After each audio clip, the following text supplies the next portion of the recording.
But you know what, Pat? And that is that Tim Andrews showed us something today. Oh, he showed his talent today to a lot of folks who were here watching this 21-year-old who, with a pieced-together motor, made it back from the back of the field up to second place, and it just wouldn't last past 97 laps. Well, I feel for him because he's going to get out of that race car in a minute, and it's not going to matter to him how well he ran, up to this point or anything else. All he's going to be thinking about is, I could have contended for the win today. I could have gone after the win today, and I didn't get a chance to do it. And that's a hard pill to swallow. But as you just said, his daddy right there, I guarantee you, is busting the pride right now as to how good his son ran here at Dover today. I guarantee you he's saying, I'm really proud of him. Come on in and we'll get him again another day. But Paul Andrews has to be proud of what his son did and how he made it up through the field. And he really had a race car, just not enough motor. And again, to contrast the highs and lows of this sport, that guy right there in that 19 car now, he is feeling, ooh, and there goes Bill into the Penfold. wall. That's Bill Penfold. Oh. Hard that front end hit the wall. Hold on to it. Hold it up there. And caution is out now for the third time today. Don't let it come back down the racetrack. That scares me to death when you get that foot off the brake. That's a hard place to hold.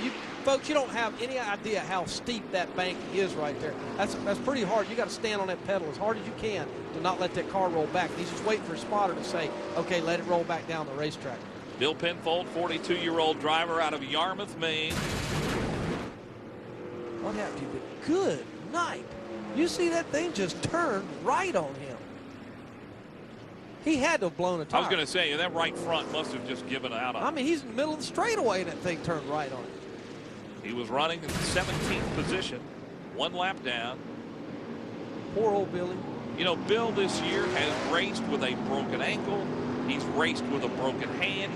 One race he came to this year, he couldn't drive the race car with the cast on his hand, so he cut it off to drive. This is a guy who was a diehard driver. Man, you got to be careful there, man. Guys will get hurt. Hold on to that race car. Safety workers up there trying to get shock blocks under those tires so that that car won't go down the racetrack. You see Billy looks a little dazed here. He took a whale of a hit. He really did. As I said then, he hit very, very hard. Well, we are under caution as Bill Penfold has crashed. Paul Wolfe still leads the MBNA America 150. Hey, guess what? We're ready to go back green flag racing. As the pace truck is onto the pit lane and the cars are bunched up, we're a little fewer cars than we had to start this race as Stockwell, Wagner, McCarthy, Tim Andrews, and now Bill Penfold have all had to drop out. 45 laps to go. I'm going to guarantee you this will be the longest 45 laps this young guy driving Paul Wolfe up front has ever had if he can get out in front and hang on to this thing. Pretty good restart. Exactly. Paul Wolfe, he's been tough on these restarts all day. And look, Quarterly on the box. Hey, Quarterly says it's time to go. The 32 is making a move. You know, he was running, I think he said 5th here a couple years ago and ran out of gas. He said, we're not going to run out of gas today. He was running heat on the 19 car. He really is. Layton's running 3rd. Andy Santerre's made his way up to 4th. And don't look now, but the guy you talked to earlier, Mike Stefanik, has found the handle on his race car. He's running 5th. It's going to get good. It really is. If the 19 doesn't get away on these guys, looks like he's kind of pulling away on Quarterly now. But Quarterly looked good there a minute ago. He really closed up. Wolfe last lap was about a 1/10 of a second quicker than Quarterly. I'll tell you the difference between Quarterly and Layton is not much.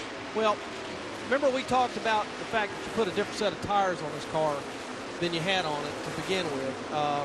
And a lot, all these tires react differently. And this set of tires might not be as good for the 19 as the first set there. You see Santerre's working on Brad Layton. You know, remember Santerre now has taken on 4 tires. That two-tire change may catch up to Layton before this race is over. But you were saying he had to do it. It was a smart, calculated risk. It gave him the track position. He just wasn't able to hold up. 40 laps to go now here in the MBNA America 150.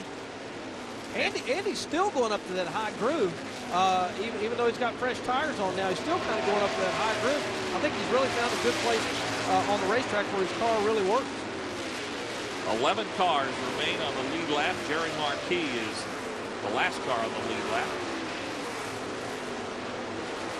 Andy Santerre hoping to clinch his championship today, running 4th. Mike Olson right now is running 13th. So all Santerre has to do to repeat the scenario is to finish ahead of Olson. He's the series champion for the 3rd year in a row, and that is some accomplishment. Andy's real talented. He really is.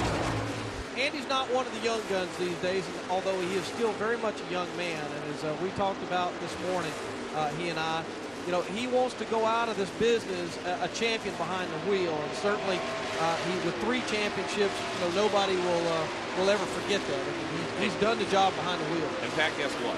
You know, there's a race coming up in Bakersfield in the West Series that you're not going to be able to make. Yep. And guess who we're getting to replace you? Andy Santerre. I already heard. That's going to be a lot of fun. I don't quite understand that. I mean, if he gets to do this, then why don't I get back in one of his race cars and go for race there? Now that would be a good trade. That might be a possible deal. Maybe we'll talk to Andy about that, one of his backup cars. Yeah, trust me, he ain't giving me that race car. Oh, my! Oh, he got real close to Brad Layton then. Oh, he's got a good run going now down in the corner. Let's see if he can make the car stick at the bottom. Ooh, Brad gets way up the racetrack. And guess what? Forget about clinching the championship. Santerre's now going for the win. He's in 3rd place.